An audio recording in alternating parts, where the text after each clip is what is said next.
Major people backed FTX, and that is a big part of the issue. So we're looking at even Tom Brady, who of course was sponsored by FTX and owned part of FTX. Of course, we then look at Fidelity, big fund manager, one of the biggest fund managers in the world, who actually said the trading platform was in principle extremely good innovation. Again, it seems to be rubber stamping FTX as a good company. You've seen Kevin O'Leary supported FTX. Pomp, a famous person in the crypto industry, again allowed sponsorship and actively supported FTX. He's refused to apologize. Kevin O'Leary, crazily it seems, says that if Sam Bankman-Fried wanted to go again, he'd actually back him because he's a good trader, despite the fact it's likely that he defrauded people out of their money. Okay, so what's happened and why it influences such an issue? Well, let's go back to the basics here of what we know so far.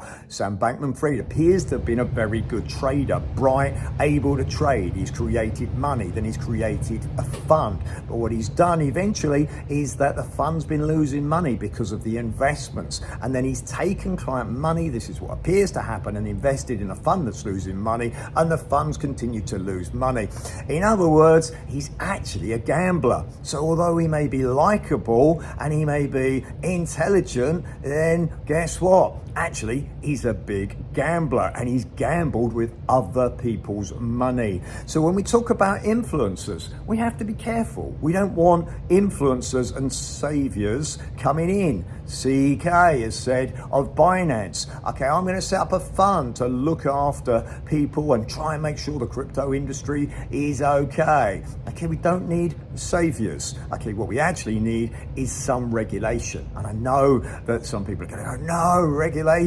Okay, regulation can be painful, but the reality is at some level, we need some regulation for the exchanges. And people say, yeah, but Bitcoin is a freedom. It's the fact you don't have to rely on a government. Okay, well, you can still transfer Bitcoin without using an exchange. But if you actually use an exchange, you have to realize it should have some level of regulation. And when we're at that stage, then we're in a stage where crypto can go further. You're seeing Kathy Wood, who's actually buying into Bitcoin right now because she says it's inevitable that people will, and the US will regulate crypto. And she's absolutely right. That means there's an upside, okay, but it also means that all of us need to be careful when we're listening to an influencer. Do they necessarily know you, know more than you? Okay, in reality, and you're listening to them, even me, okay, it's an opinion. I say even me, it's an opinion. It's somebody's opinion. So before you're making a decision,